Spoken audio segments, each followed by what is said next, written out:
Welcome back, everybody, to the NYG Blue Zone. It's your boy Attikis. The New York Football Giants head into Week 10, coming off another frustrating loss, 34-24, to the San Francisco 49ers at MetLife Stadium. The offense, once again, on a drive led by Jaxson Dart, marched down the field on their opening drive to put points on the board. And I'm not talking about field goals. I'm talking about a touchdown. They started off hot, then they started to sputter for the rest of, I don't know, the first half going into the third quarter. Then they got hot again to finish the game. But, Jaxson Dart looked poised.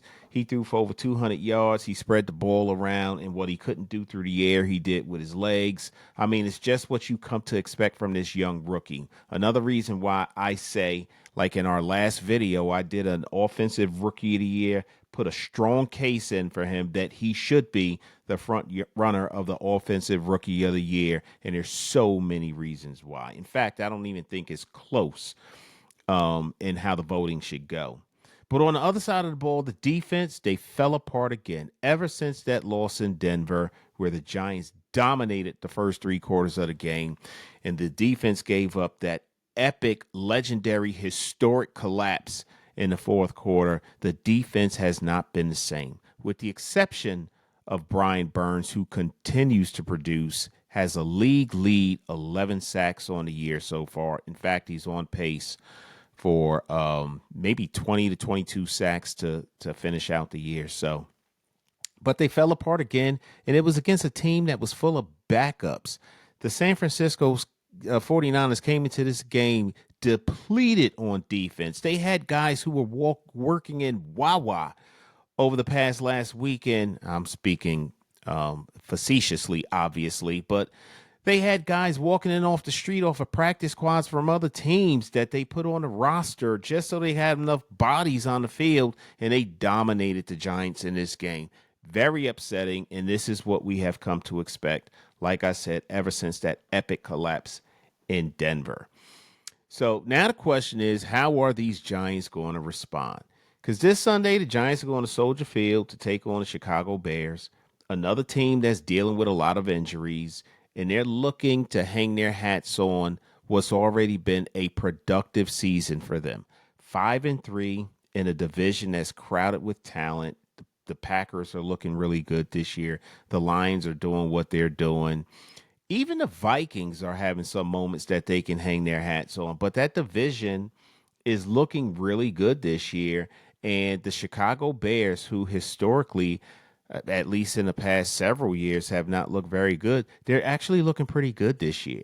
So we're going to break everything down from injuries to matchups, the weather, and whatever we think the Giants need to do to walk out of Chicago with the dub, which will not be an easy task. But before I get into all that, please make sure that you hit that like button, subscribe, and ring that notification bell so every time we drop a new episode, you'll be one of the first ones that's notified. So let's get into it. I want to start off with a press conference that was done by Ben Johnson, former offensive coordinator for the Detroit Lions turned head coach of the Chicago Bears. And I think he's doing a real good job over there. But let's take a look at what head coach Ben Johnson had to say. Listen, this is a good team coming on in here. I know what their record says, and I know I've been saying that for feels like the past few weeks, but you talk about a really talented group who, since they made the quarterback change, you can tell he's really given them a spark. Their offense can score some points, and they have playmakers. And then defensively, this you could argue this is the best defensive front that we've seen so. I need to stop him real quick. He's being extremely generous when he's talking about this defense. This defensive front might be the best one that they faced so far this year. This is not the defense that they have seen, the best defense that the Giants have put on the field. This is not the best defense that they have seen this year. This defense is woefully underperforming, like I said, with the exception of a few players and all the injuries that they're dealing with in the secondary. This is not a very good defense. He specifically pointed out the defensive front, and what I think he's relying on is a defensive front that included a Dexter Lawrence that was producing, which he is not producing this year. You got Nunez Roches, who is playing actually pretty well this year. Brian Burns, like I said, is performing at a very high level. And then you've got Kayvon Thibodeau, who I think is playing pretty well, but he's still not getting to the quarterback and producing the numbers that we're used to seeing. I do need to also point out, though, that Bobby Okereke is on pace to probably have one of the best seasons and the highest tackle rates of any other middle and inside middle linebacker in the league. He is performing quietly at a very high level, but I think Ben Johnson is severely overstating this New York Giants defensive front. You could argue this is the best defensive front that we've seen so far this year, and so huge challenge at hand. We're going to have to be on our stuff here again this week, and I know the guys are going to be ready for this challenge. And once again, I'm going to say that I think he's being generous by overstating that. But I know what he's doing there. What he's doing is he's trying to make sure that his players, his coaches, don't go into this game and overlook the New York Giants. So you can look past the team and think about what's coming up the following week, and you are just so underprepared that it turns into a trap game, and you end up losing against a team that you should have otherwise won. That's what he's doing. It's not because he is really afraid of the New York Giants defensive front, because they've given no teams reasons to fear them. In fact, they're so depleted in the secondary, and the defensive front has not been getting to the quarterback or affecting the pressure that the quarterback is receiving to such a low level that with this depleted secondary, it's going to probably be pitch and catch for Caleb Williams and his receivers on. Even with the injuries that they're experiencing in Chicago, it's probably going to be a pretty good day for Caleb Williams. Keep in mind, Caleb Williams last week against the Bengals threw for over 400 some odd yards. He just had an incredible game. Their defense isn't that good either, though, because I believe that old ass Joe Flacco threw for 4 touchdowns and 400, almost 500 yards himself. So they're depleted. They're dealing with some things too. But the reason he said that is so that his team, his coaches don't overlook the Giants and find themselves in a dogfight with a team that they shouldn't be in a dogfight with. So I think that that's what he's talking about. But I did touch on the injuries, and I want to start there. For the Giants, it's real, man. They are going through it. Cornerback Paulson Adebo is missing yet another game, which means that Tay Banks is going to be on the field again, getting the start. I think Cordell Flott is back this week, which is going to be a big lift for that secondary. But whenever Tay Banks is on the field, you know that it is a problem. And if Tay Banks is on the field, I feel better with Corey Black out there, if I'm being honest with you. I think that Tay Banks is a huge liability. He is giving up 69% completion percentage to opposing quarterbacks, and he does not tackle well. He is an overrated player. In fact, I don't think he's even overrated anymore. I think people are rating him exactly where he belongs, in the garbage. But also, we've got right tackle Jermaine Illuminor, who's out. I think that Marcus Embo has come in and played well during his absence, although last week he did have 2 consecutive false start plays. I don't think that you can really use that as a measuring stick of how his rookie campaign is going, though, because he is a good player. He came in game 1 when Hudson had that psychological meltdown and committed 4 penalties on a single drive. And even though the Giants were able to convert on that drive and score a touchdown, Embo came in when Hudson was going through whatever he was, and he played pretty well. In fact, it's a large part of the reason why the Giants were able to score on that drive. Then he came in last week, like I said, in a Luminor spot. And aside from those 2 penalties he had, he may have given up a pressure or 2, but he had a decent game. I don't feel petrified when Embo was in the game the same way I did against felt about Evan Neal when he was in the game, or some of the other deficiencies that we have had when Andrew Thomas has gone out. So I think that we're going to be okay with Embo in there with Illuminor out. And then Chauncey Golston, who was supposed to come in and be another depth piece for our defense to help solidify the edge. And in that C gap, we have been getting lit up left and right. this year. Our gap integrity as a whole has just been non-existent for our Giants defense, and that's why I say Ben Johnson's was being just very gracious when he said that there's an argument that can be had that this is one of the best defensive fronts that they have faced. No, it is not. There is no argument about that. And then Bo Collins is out again. And I don't know that that really matters much because he is not being as effective during the regular season as he was during the preseason. He was really flashy during the preseason, but he's not giving us much. So I'm hoping Lil Jordan Humphrey will get some play time. You know, Ray McCloud was signed before the trade deadline. And I'm glad that they're working him in also because he's going to be a long-term piece for the Giants. I don't know how the Giants are still feeling about Slayton with all the drops that he's been making, particularly just giving up on catching balls because he's afraid of what's going to happen when he hits the ground. Like he's been paid a lot of money to catch those passes, and he has not been catching well placed balls by his rookie quarterback. So, but I think Lil Jordan Humphrey is another big target. He's 6'4". He's a big frame. You can get him on the sidelines, the edges, and in the red zone. He should be somebody who you can throw the ball to, but he's got to have better hands when the ball comes his way also. But those are two starters and two key rotation guys that the Giants are going to be going into Soldier Field without. And I think that that could be a huge liability for them. So, but then the Bears, they got their problems too, right? Like they got their starting safety, Kevin Byard, who's out. Linebacker TJ Edwards, he came over from the Buffalo Bills, who's a key piece in the middle of the field for them, who's dealing with some injuries. Josh Blackwell, he missed practice all week. DJ Moore's been dealing with some hip and groin issues. I think he might be on the field this week, but if he isn't on the field this week with our depleted secondary, I don't know that there's going to be a huge drop off for the Bears. And then you got rookie wide receiver Rome Odunes, who's dealing with an ankle issue. So there's some injuries to be dealt with on the Chicago Bears side of the ball. DeAndre Swift was out last week, but even during his absence, I don't think that it really mattered. And he's been having a really good season.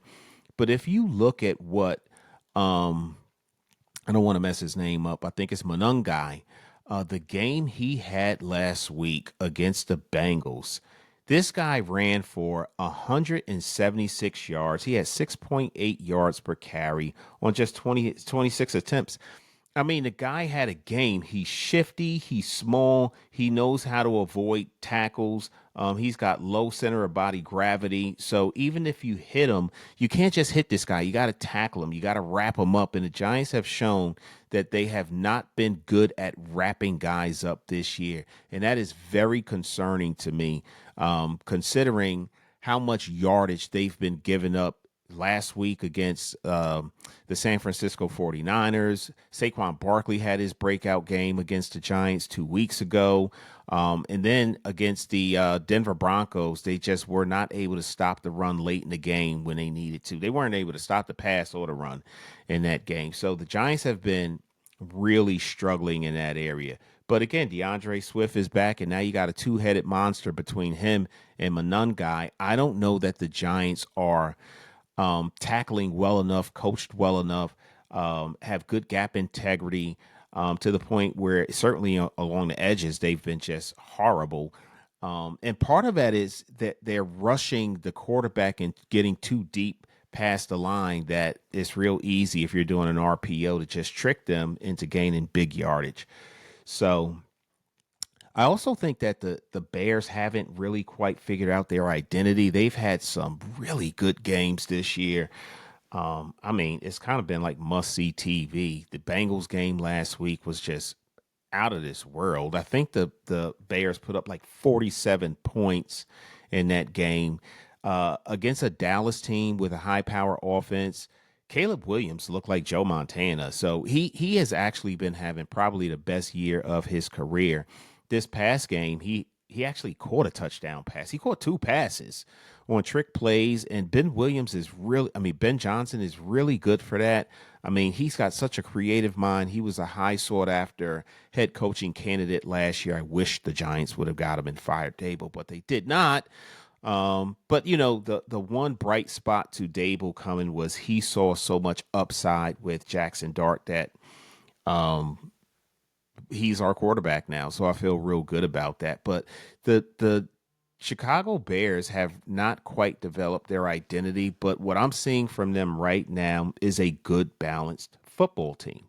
And even though he's an offensive mind, his defense has been playing pretty well. And that gives or really paints a picture of how well he has been with assembling a coaching staff to get the job done. And these guys are doing what he needs them to do. And it's just a really good vibe going on in Chicago right now. But they run the ball well. They play tough defense. They control the clock because of their running game. And I mean, but they've also given up over 26 points a game. And they're in the bottom half of the league in passing defense. Excuse me. And then their offense, sometimes they look a little stagnant, but they're still trying to figure things out. And along the way, they've managed to accumulate a 5-3 record. And when they're healthy and DeAndre Swift and DJ Moore are both on the field, they can hurt you. These guys are very crafty at getting open, finding soft spots in the zone, and those areas where defenders vacate those voids. They are good at creating. And speaking of finding soft spots in the zones, the New York Giants, I don't care who the head coach has been terrible at protecting that middle of the field against capable tight ends. And the Chicago Bears has a tight end named Loveland, who's a rookie, who he finally had an opportunity to get some play time as a result of injuries. And this guy put up big numbers. He had 7 targets, 6 receptions, 118 yards, and 2 touchdowns. This is a guy that will hurt you if you don't have good discipline, eyes, and coverage skills. And I don't know that the Giants missing Micah McFadden, and I think that Bobby Okereke is pretty good, but sometimes he gets lost in space when it comes to coverage. I think he is much better against the run than he has been with the pass, and we have seen him give up some big plays. And like I said, inherently, the Giants just have not been good at covering the middle of the field and giving up big plays to tight ends. And this is not something that's a Brian Dable issue. It's not something that was a Joe Judge issue.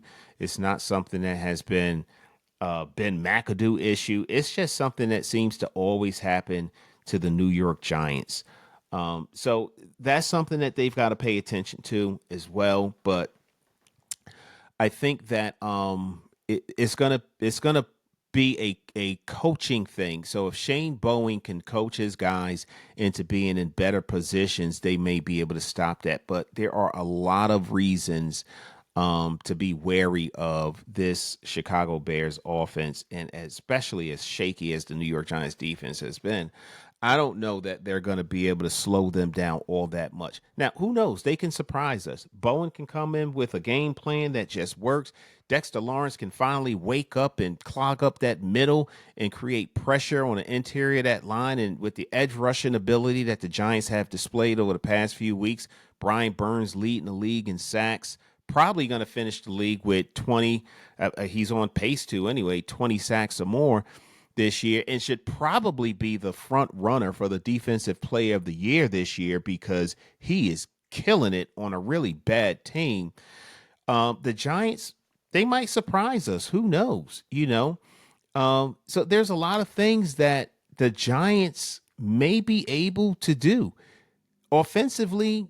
Their defense, they got some dudes, man. Grady Jarrett in the middle. He's their version of a Dexter Lawrence who's actually having a better season than him. Jaquan Brisker at the safety position, and Tyreek Stevenson. And I don't know if y'all remember that name, but Tyreek Stevenson was drafted after Tay Banks. Tay Banks went 24th in the 2023 draft, and Tyreek Stevenson came behind him. And I think just before him was Porter Jr., right? Porter Jr., I think there was some name recognition that scared the Giants from selecting him, but the Pittsburgh Steelers picked him up, and he is having a pretty good season.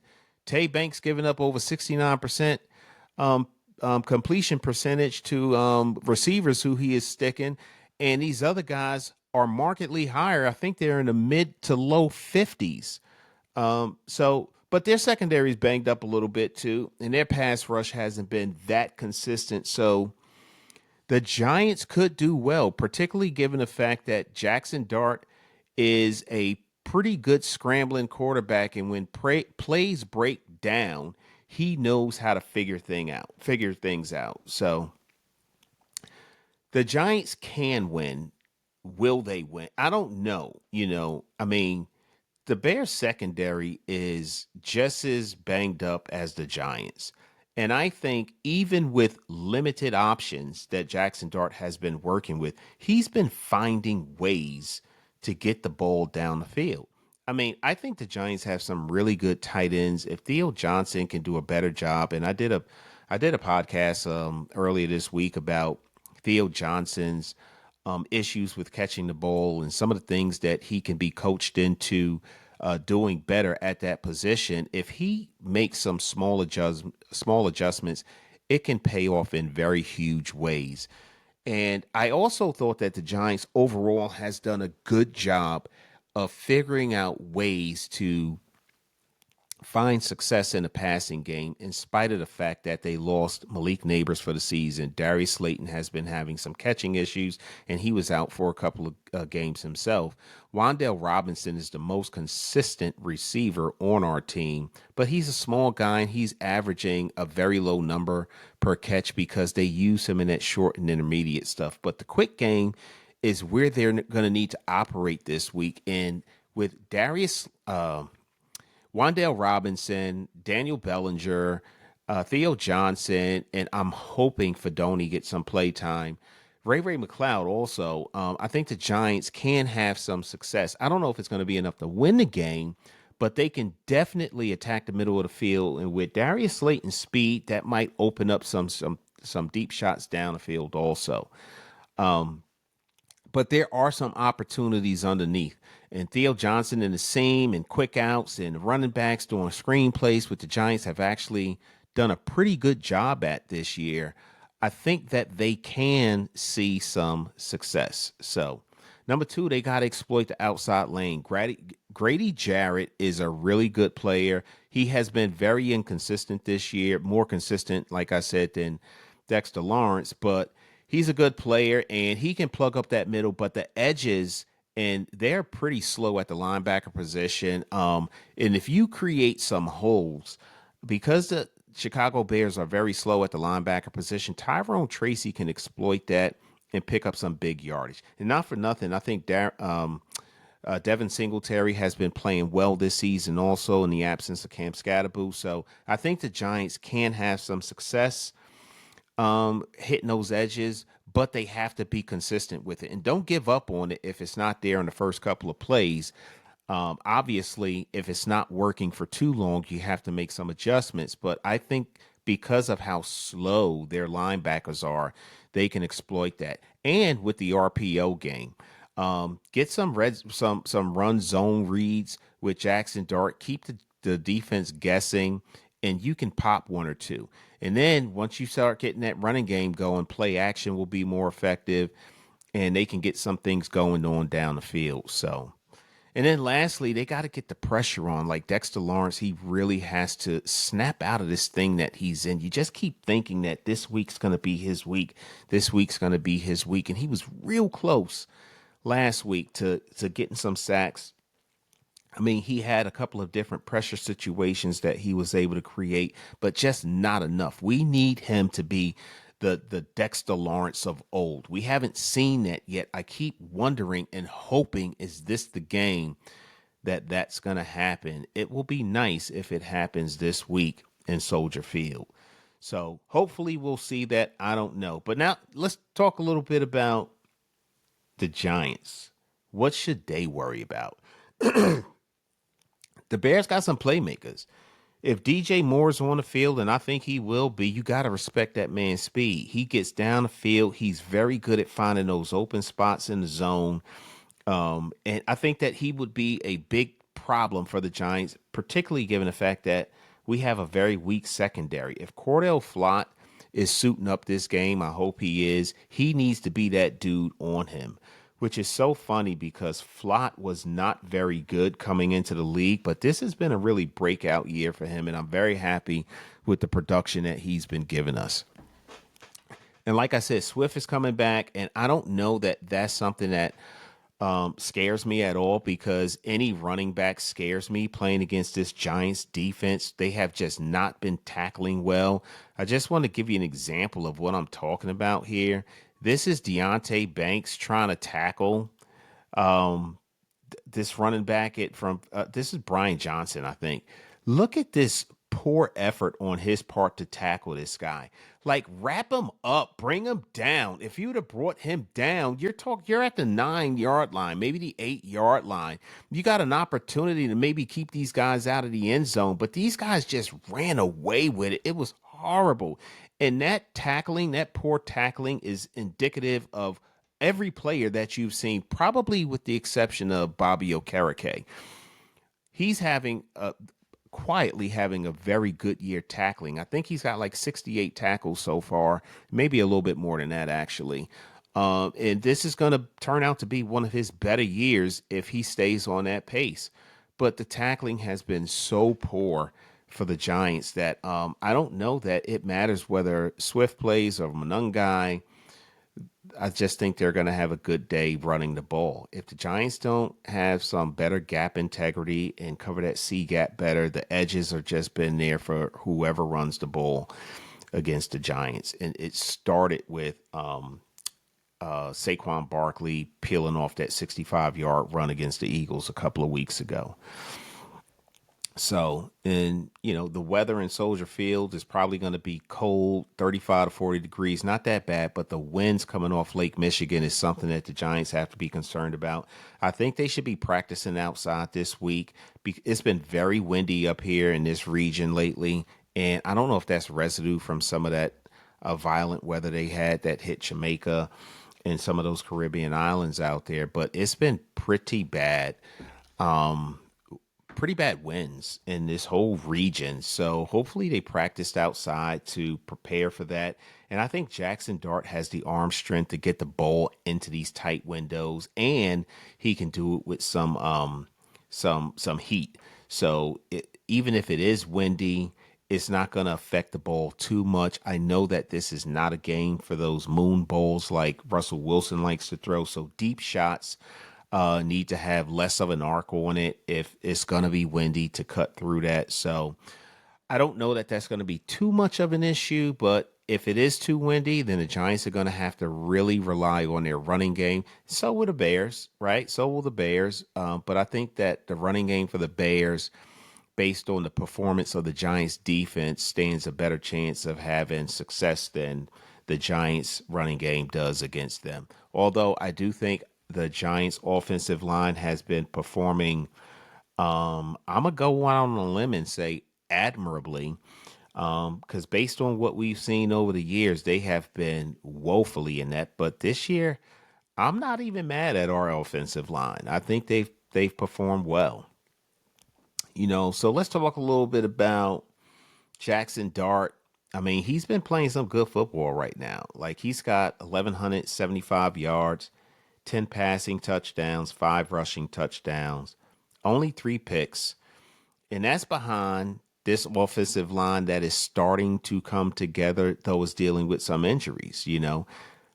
John Michael Schmitz is, I think, going to be out with a lower leg injury, a shin, but honestly, Schlotty's been playing better than Schmitz.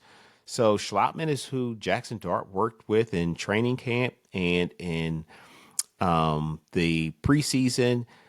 He worked with the twos, and that's who's hiking the ball, snapping the ball to Jaxson Dart. So they've developed some chemistry during their time practicing and playing in those early games together. So I actually think he's been outperforming John Michael Schmitz. In fact, I'm not sure why the Giants didn't try to move him before the trade deadline. They could have probably gotten some value for Schmitz. There are other teams that are really struggling with their offensive line, and I think we've got a couple of pieces that play pretty well, in fact, better than John Michael Schmitz. So, but that might have been something that they could have done and maybe perhaps should have done.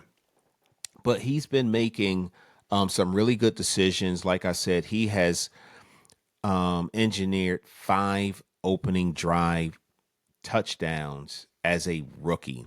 And if you just look at some of the ways that he's been able to do that, this guy, he can reset the pocket, find the open guy, even under pressure. He runs the ball in the end zone or picks up the first down with his legs when he needs to. He has been a truly bright spot for this New York Giants offense. And the way that he's playing, like I said in an earlier podcast that I did this week, he is making a strong case to be the offensive rookie of the year. In fact, I don't even think it's close. I think that you got the Ashton Genties who came into T Mac, who came into Travis Hunter, Cam Ward. None of them have been playing at as high a level and doing it with less than Jaxson Dart. So he's making a case, and one position that I don't worry about, which is kind of odd, is our quarterback position. Is only reason it's odd is because he's a rookie, and this year the Giants came in knowing they had the toughest schedule in the league, and he's the one player I'm not worried about.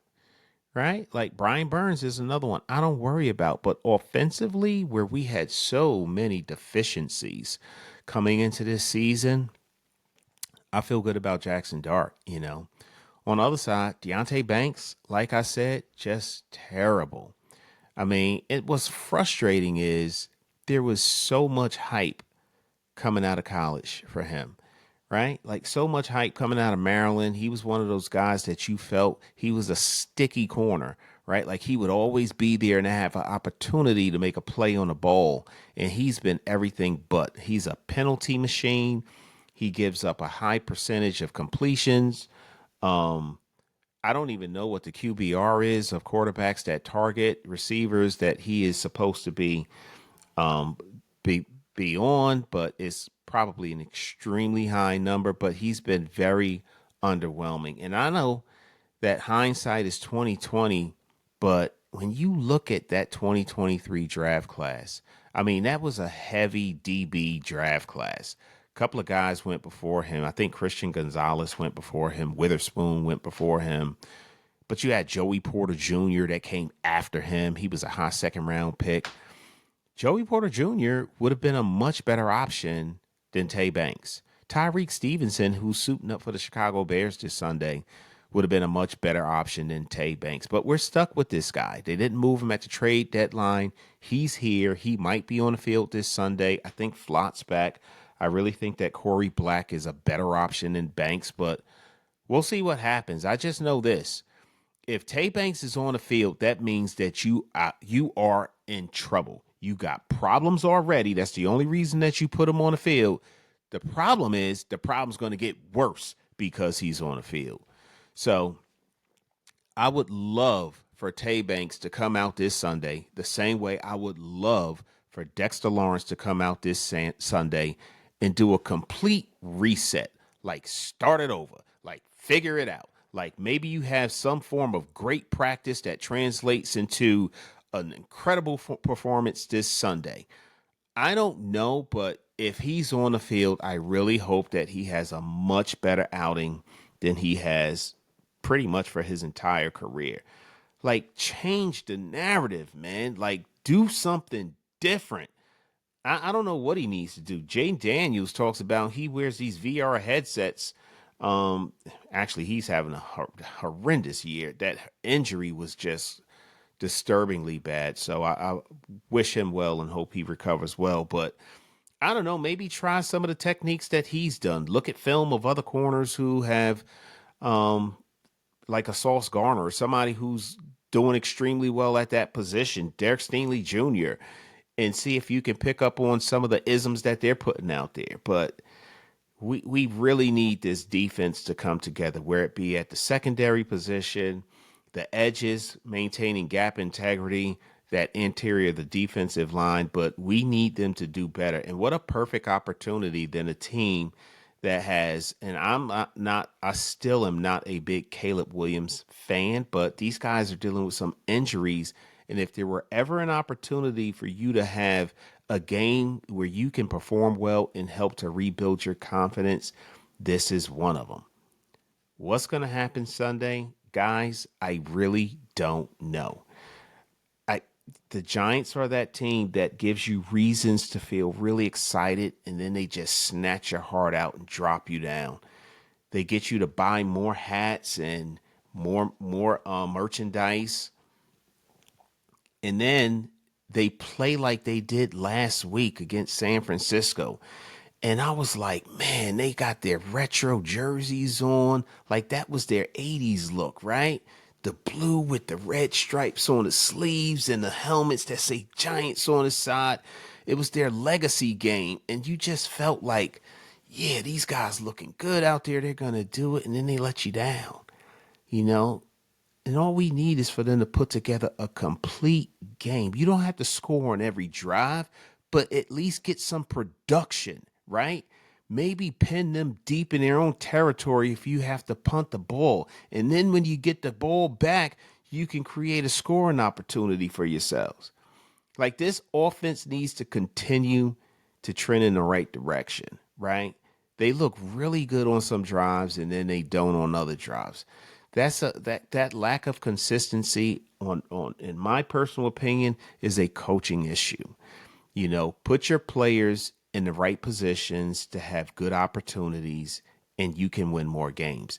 In the defense, I really don't know what to say about them. I I used to have this bend but don't break mentality. These guys are broken. I don't think there's a bend don't break that can be said about this team. They are just broken. At least for the past 3 weeks, they have not been able to do it. I mean, you could even take it back to week 2 against the Dallas Cowboys.